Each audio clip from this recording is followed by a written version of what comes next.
ಎಲ್ಲರಿಗೂ ನಮಸ್ಕಾರ. ಈ ವಿಡಿಯೋದಲ್ಲಿ ಸಿವಿಲ್ ಪೊಲೀಸ್ ಕಾನ್ಸ್ಟೇಬಲ್ ನೇಮಕಾತಿಯ ದೈಹಿಕ ಪರೀಕ್ಷೆಗೆ ಸಂಬಂಧಿಸಿದಂತೆ ಇಲಾಖೆಯಿಂದ ಸಿಕ್ಕಿರುವಂತಹ ಒಂದು ಇಂಟರ್ನಲ್ ಮಾಹಿತಿಯನ್ನು ತಿಳಿಸ್ಕೊಡ್ತಾ ಇದ್ದೀನಿ. ವಿಡಿಯೋನ ಪೂರ್ತಿ ನೋಡಿ ಮಾಹಿತಿಯನ್ನು ತಿಳ್ಕೊಳ್ಳಿ. ಮೊದಲಿಗೆ ಈಗಾಗಲೇ ನಿಮಗೆ ಗೊತ್ತಿರೋ ಹಾಗೆ ಕರ್ನಾಟಕ ಪರೀಕ್ಷಾ ಪ್ರಾಧಿಕಾರದ ಕಡೆಯಿಂದ ಈ ಒಂದು ಸಿವಿಲ್ ಪೊಲೀಸ್ ಕಾನ್ಸ್ಟೇಬಲ್ ನೇಮಕಾತಿಯಲ್ಲಿ ಜಿಲ್ಲಾವಾರು ಅಭ್ಯರ್ಥಿಗಳು ಪಡೆದಿರುವಂತಹ ಅಂಕಪಟ್ಟಿಯನ್ನು ಬಿಡುಗಡೆ ಮಾಡಲಾಗಿರುವಂತದ್ದು. ಈಗಾಗಲೇ ಅರ್ಜಿ ಸಲ್ಲಿಕೆ ಮಾಡಿರುವಂತಹ ಎಲ್ಲ ಅಭ್ಯರ್ಥಿಗಳು ನೀವು ಅರ್ಜಿ ಸಲ್ಲಿಕೆ ಮಾಡಿರುವಂತಹ ಜಿಲ್ಲೆಯಲ್ಲಿ ಅಭ್ಯರ್ಥಿಗಳು ಪಡೆದಿರುವಂತಹ ಅಂಕಪಟ್ಟಿಯನ್ನು ನೋಡಿರ್ತೀರಾ ಅಂತ ತಿಳ್ಕೊಳ್ತೀನಿ. ಈ ಒಂದು ಅಂಕಪಟ್ಟಿಯನ್ನು ನೋಡಿದ ಮೇಲೆ ನಿಮ್ಮ ಜಿಲ್ಲೆಯಲ್ಲಿ ಎಷ್ಟಕ್ಕೆ ಕಟಪ್ ನಿಲ್ಬಹುದು ಅಂತ ಅಂದಾಜು ಕೂಡ ಮಾಡಿರ್ತೀರಾ. ನಮ್ಮ ಪ್ರಕಾರ ಹೇಳೋದೇನೆಂದ್ರೆ, ನೀವು ಯಾವುದೇ ಕ್ಯಾಟಗರಿಯಲ್ಲಿ ಬರುವಂತಹ ಅಭ್ಯರ್ಥಿಗಳು ಆಗಿದ್ರು ಕೂಡ ನಿಮ್ಮ ಸ್ಕೋರ್ 45ಕ್ಕಿಂತ ಹೆಚ್ಚು ಆಗಿದ್ರೆ ನೀವು ಕಂಪಲ್ಸರಿ ಆಗಿ ಫಿಸಿಕಲ್ ನ ಪ್ರಾಕ್ಟೀಸ್ ನ ಮಾಡ್ಕೊಳ್ಳಿ. ಯಾಕಂದ್ರೆ ಈಗಾಗಲೇ ಹಿಂದೆನೆ ಹೇಳಿದ್ದೆ ನಿಮಗೆ, ಈಗಾಗಲೇ ಪೊಲೀಸ್ ಇಲಾಖೆಯಿಂದ ಇಂಟರ್ನಲ್ ಮಾಹಿತಿ ಬಂದಿರುವ ಪ್ರಕಾರ ಇದೇ ಆಗಸ್ಟ್ 31ರಿಂದ ಫಿಸಿಕಲ್ ಪ್ರಾರಂಭವಾಗ್ತಾ ಇರುವಂತದ್ದು. ನಿಮಗೆ ಈಗಾಗಲೇ ಪೊಲೀಸ್ ಇಲಾಖೆಯಿಂದ ತಿಳಿಸಿರುವಂತೆ ಆಗಸ್ಟ್ 31ರಿಂದ ಫಿಸಿಕಲ್ ನ ನಡೆಸೋದಾದ್ರೆ ಇಂದು ಅಥವಾ ನಾಳೆ ಒಳಗಾಗಿ ನಿಮಗೆ ಜಿಲ್ಲಾವಾರು 1:5 ಅನುಪಾತದಲ್ಲಿ ದೈಹಿಕ ಪರೀಕ್ಷೆಗೆ ಆಯ್ಕೆಯಾಗುವಂತಹ ಅಭ್ಯರ್ಥಿಗಳ ಲಿಸ್ಟ್ ನ ಬಿಡುಗಡೆ ಮಾಡಲಾಗ್ತದೆ. ಜೊತೆಗೆ ಆಯ್ಕೆಯಾಗಿರುವಂತಹ ಅಭ್ಯರ್ಥಿಗಳಿಗೆ ದೈಹಿಕ ಪರೀಕ್ಷೆಯ ಹಾಲ್ ಟಿಕೆಟ್ ನ ಕೂಡ ಬಿಡುಗಡೆ ಮಾಡಲಾಗ್ತದೆ. ನಿಮ್ಗೆ ಅನ್ಸ್ಬೋದು ಈ ಒಂದು ಸಿವಿಲ್ ಪೊಲೀಸ್ ಕಾನ್ಸ್ಟೇಬಲ್ ನೇಮಕಾತಿಯ ದೈಹಿಕ ಪರೀಕ್ಷೆ ದಿನಾಂಕದಲ್ಲಿ ಮುಂದೂಡಿಕೆ ಆಗ್ತದೆ ಅಂತ. ಆದ್ರೆ ಈ ಒಂದು ದೈಹಿಕ ಪರೀಕ್ಷೆ ಮುಂದೂಡಿಕೆ ಆಗುತ್ತೆ ಅನ್ನೋದ್ರ ಬಗ್ಗೆ ಯಾವುದೇ ರೀತಿಯ ಮಾಹಿತಿ ಬಂದಿಲ್ಲ. ಬದಲಾಗಿ ಈ ಒಂದು ದೈಹಿಕ ಪರೀಕ್ಷೆಯನ್ನು ನಡೆಸಲಿಕ್ಕೆ ಎಲ್ಲಾ ಜಿಲ್ಲೆಗಳಲ್ಲಿ ಫಿಸಿಕಲ್ ನಡೆಸಲಿಕ್ಕೆ ಸಿದ್ಧತೆ ನಡೆಯಲಾಗಿದೆ ಅನ್ನೋದ್ರ ಬಗ್ಗೆ ಮಾಹಿತಿ ಬರ್ತಾ ಇದೆ. ಇದೇ ವಿಷಯಕ್ಕೆ ಸಂಬಂಧಿಸಿದಂತೆ ಒಂದು ಇಂಟರ್ನಲ್ ಮಾಹಿತಿ ಸಿಕ್ಕಿರುವಂತದ್ದು. ನೀವು ಸ್ಕ್ರೀನ್ ಮೇಲೆ ಕಾಣ್ತಾ ಇರೋ ಹಾಗೆ ಈ ನೋಟಿಸ್ ನಲ್ಲಿ ತಿಳಿಸಿರುವಂತಹ ಮಾಹಿತಿಯನ್ನು ನೋಡ್ತಾ ಹೋಗೋದಾದ್ರೆ ಇಲ್ಲಿ ಮೇಲ್ಗಡೆ ನೋಡ್ತಾ ಇರಬಹುದು, ವಿಷಯ ಸಿವಿಲ್ ಪೊಲೀಸ್ ಕಾನ್ಸ್ಟೇಬಲ್ ಹುದ್ದೆಯ ದೇಹದಾಂಡ್ಯತೆ ಮತ್ತು ಸಹಿಷ್ಣುತೆ ಪರೀಕ್ಷೆಯ ಬಗ್ಗೆ ಅಂತ ತಿಳಿಸಲಾಗಿದೆ.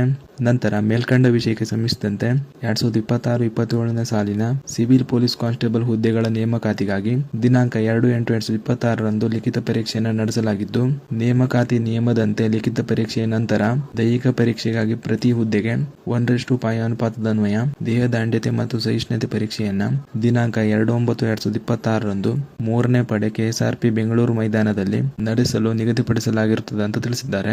ನಂತರ ಇಲ್ಲಿ ಕೆಳಗೆ ನೋಡ್ತಾ ಇರೋ ಹಾಗೆ, ಆದ್ದರಿಂದ ಸದರಿ ಪರೀಕ್ಷೆಯ ಸಂಬಂಧ ದಿನಾಂಕ 29/8/2026ರಂದು ಪೂರ್ಣ ಪ್ರಮಾಣದ ಪೂರ್ವಾಭ್ಯಾಸ ನಡೆಸಲು ಹಾಗೂ ದಿನಾಂಕ 1/9/2026 ಮತ್ತು 2/9/2026ರಂದು ದೇಹದಾಂಡ್ಯತೆ ಮತ್ತು ಸಹಿಷ್ಣುತೆ ಪರೀಕ್ಷೆಯನ್ನು ನಡೆಸಲು ಕೆಳಕಂಡ ಉಪಕರಣಗಳನ್ನು ಸಿದ್ಧಪಡಿಸಲು ಸೂಚಿಸಿದೆ ಅಂತ ತಿಳಿಸಲಾಗಿದೆ.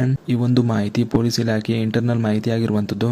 ಇಲ್ಲಿ ನಿಮಗೆ ಮುಖ್ಯವಾಗಿ ಗೊತ್ತಾಗ್ತಾ ಇರುವಂತಹ ವಿಷಯ ಏನು ಅಂದ್ರೆ, ಈ ಒಂದು ಸಿವಿಲ್ ಪೊಲೀಸ್ ಕಾನ್ಸ್ಟೇಬಲ್ ನೇಮಕಾತಿಯ ದೈಹಿಕ ಪರೀಕ್ಷೆಯನ್ನು ನಡೆಸಲಿಕ್ಕೆ ಯಾವುದೇ ರೀತಿಯ ಮುಂದೂಡಿಕೆ ಮಾಡ್ತಾ ಇಲ್ಲ.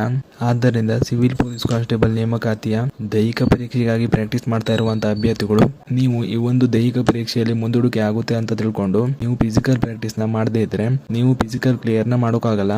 ನಿಮ್ಗೆ ಅನ್ಸ್ಬಹುದು 1600 ಮೀಟರ್ ರನ್ನಿಂಗ್ ಅನ್ನ 6.5 ನಿಮಿಷದಲ್ಲಿ ಈಸಿಯಾಗಿ ಕ್ಲಿಯರ್ ಮಾಡಬಹುದು ಅಂತ ಅನ್ಸ್ಬೋದು. ಆದ್ರೆ ಈ ಒಂದು ರನ್ನಿಂಗ್ ಈಸಿ ಅಂತೂ ಇರೋದಿಲ್ಲ. ನಿಮಗೆ ಪೊಲೀಸ್ ಇಲಾಖೆ ಕಡೆಯಿಂದ ಈ ಬಾರಿ RFID ಚಿಪ್ ನ ಬಳಸಿ ಈ ಒಂದು ದೈಹಿಕ ಪರೀಕ್ಷೆಯನ್ನು ನಡೆಸುವ ಸಾಧ್ಯತೆ ಇದೆ. ನಿಮಗೆ RFID ಚಿಪ್ ನ ಬಳಸಿ ಫಿಸಿಕಲ್ ನ ಯಾವ ರೀತಿ ಮಾಡಲಾಗ್ತದೆ ಅನ್ನೋದ್ರ ಬಗ್ಗೆ ಡೌಟ್ ಇದ್ರೆ ನೀವು ಯೂಟ್ಯೂಬ್ ನಲ್ಲಿ RFID chip based physical video ಅಂತ ಸರ್ಚ್ ಮಾಡಿದ್ರೆ ನಿಮ್ಗೆ ಈಸಿಯಾಗಿ ನಿಮ್ಗೆ ಗೊತ್ತಾಗುತ್ತೆ. ಈ ಒಂದು RFID ಚಿಪ್ ನ ಬಳಸೋದ್ರಿಂದ ಹಲವಾರು ಅಭ್ಯರ್ಥಿಗಳು ಫೇಲ್ ಆಗ್ತಾರೆ. ಯಾಕಂದ್ರೆ ಈ ಹಿಂದೆ ನಡೆಸುವಂತ ಫಿಸಿಕಲ್ ನಲ್ಲಿ ಕೆಲ ಅಭ್ಯರ್ಥಿಗಳಿಗೆ ಗೊತ್ತಿರಬಹುದು, ಫಿಸಿಕಲ್ ನಲ್ಲಿ 1 ಅಥವಾ 2 ಸೆಕೆಂಡ್ ಲೇಟ್ ಆಗಿ ಬಂದಿರುವಂತಹ ಅಭ್ಯರ್ಥಿಗಳು ಕೂಡ ಈ ಒಂದು ಫಿಸಿಕಲ್ ನಲ್ಲಿ ತಗೊಳ್ತಾ ಇದ್ರು. ಆದ್ರೆ ಈಗ ಆ ರೀತಿ ಆಗೋದಿಲ್ಲ. ಯಾಕಂದ್ರೆ ಈ ಒಂದು RFID ಡಿವೈಸ್ ನ ಯೂಸ್ ಮಾಡೋದ್ರಿಂದ ನಿಮ್ಮ ರನ್ನಿಂಗ್ ಟೈಮಿಂಗ್ ಅನ್ನ ಡಿಜಿಟಲ್ ಆಗಿ ಕೌಂಟ್ ಮಾಡಲಾಗ್ತದೆ. ನೀವು ಸ್ಕ್ರೀನ್ ಮೇಲೆ ಕಾಣ್ತಾ ಇರೋ ಹಾಗೆ ನಿಮ್ಮ ಕಾಲಿಗೆ ಈ ರೀತಿ ಒಂದು ಡಿವೈಸ್ ನ ಕಟ್ಟಲಾಗ್ತದೆ. ನಂತರ ಗ್ರೌಂಡ್ ನಲ್ಲಿ ಈ ರೀತಿ ಮ್ಯಾಟ್ ನ ಹಾಕಿರ್ತಾರೆ. ಪ್ರತಿಯೊಂದು ರೌಂಡ್ ನಲ್ಲೂ ಆ ಒಂದು ಮ್ಯಾಟ್ ನ ಕ್ರಾಸ್ ಮಾಡಿದ್ಮೇಲೆ ನಿಮ್ಮ ಟೈಮಿಂಗ್ ಡಿಜಿಟಲ್ ಆಗಿ ಕೌಂಟ್ ಆಗುತ್ತೆ. ನೀವು ಈ ಒಂದು ರನ್ನಿಂಗ್ ನಲ್ಲಿ 0.1 ಮಿಲಿ ಸೆಕೆಂಡ್ ಲೇಟ್ ಆಗಿ ಬಂದರೂ ಕೂಡ ಅಂತ ಅಭ್ಯರ್ಥಿಗಳಿಗೆ ಫೇಲ್ ಮಾಡಲಾಗ್ತದೆ. ಆದ್ದರಿಂದ ಈ ಬಾರಿ ಫಿಸಿಕಲ್ ಪ್ರಾಕ್ಟೀಸ್ ಇಲ್ಲದೆ ಯಾವುದೇ ಅಭ್ಯರ್ಥಿಗಳು ಕೂಡ ಪಾಸ್ ಮಾಡೋಕ್ಕೂ ಸಾಧ್ಯತೆ ಇಲ್ಲ. ಆದ್ದರಿಂದ ಸ್ಕೋರ್ ಆಗಿರುವಂತಹ ಅಭ್ಯರ್ಥಿಗಳು ಕಂಪಲ್ಸರಿ ಆಗಿ ಈ ಒಂದು ಫಿಸಿಕಲ್ ಗಾಗಿ ದಿನಕ್ಕೆ 2 ಬಾರಿ ಪ್ರಾಕ್ಟೀಸ್ ನ ಮಾಡ್ಕೊಳ್ಳಿ. ಇಲ್ಲ ಅಂದ್ರೆ ನೀವು ಈ ಒಂದು ಫಿಸಿಕಲ್ ನ ಅಷ್ಟು ಈಸಿಯಾಗಿ ಕ್ಲಿಯರ್ ನ ಮಾಡೋಕ್ಕಾಗಲ್ಲ. ಆದ್ದರಿಂದ ಕೊನೆಯದಾಗಿ ಹೇಳೋದೇನೆಂದ್ರೆ, ನೀವು ಒಳ್ಳೆ ಸ್ಕೋರ್ ನ ಮಾಡಿ ಈ ಒಂದು ಫಿಸಿಕಲ್ ನ ಕ್ಲಿಯರ್ ಮಾಡಿದ್ದೇ ಇದ್ರೆ ನೀವು ಎಷ್ಟೇ ಸ್ಕೋರ್ ಮಾಡಿದ್ರೂ ಕೂಡ ಅದು ವೇಸ್ಟ್ ಆಗುತ್ತೆ. ಅದೇ ರೀತಿ ಕಡಿಮೆ ಸ್ಕೋರ್ ಆಗಿರುವಂತಹ ಅಭ್ಯರ್ಥಿಗಳಿಗೆ ಒಂದು ಡೌಟ್ ಇರಬಹುದು, 1:5 ಅನುಪಾತದಲ್ಲಿ ನಮ್ಮ ಹೆಸರು ಬರುತ್ತೋ ಇಲ್ವೋ ಅಂತ ಡೌಟ್ ಇರುತ್ತೆ.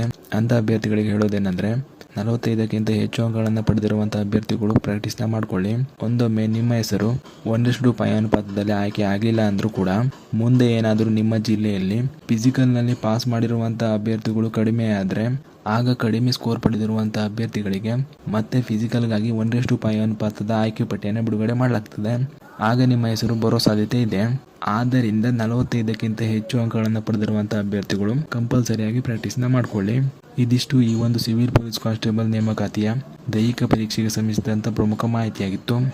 ನಿಮಗೇನಾದರೂ ಈ ಒಂದು ವಿಡಿಯೋ ಇಷ್ಟ ಆಗಿದ್ದರೆ ಲೈಕ್ ಮಾಡಿ. ಅದೇ ರೀತಿ ಈ ಒಂದು ಮಾಹಿತಿಯನ್ನು ನಿಮ್ಮ ಸ್ನೇಹಿತರು ಶೇರ್ ಮಾಡಿ ಅವರು ಕೂಡ ತಿಳಿಸಿ ಅಂತ ಹೇಳ್ತಾ ಈ ವಿಡಿಯೋನ ಇಲ್ಲಿಗೆ ಮುಗಿಸ್ತಾ ಇದ್ದೀನಿ. ಧನ್ಯವಾದಗಳು.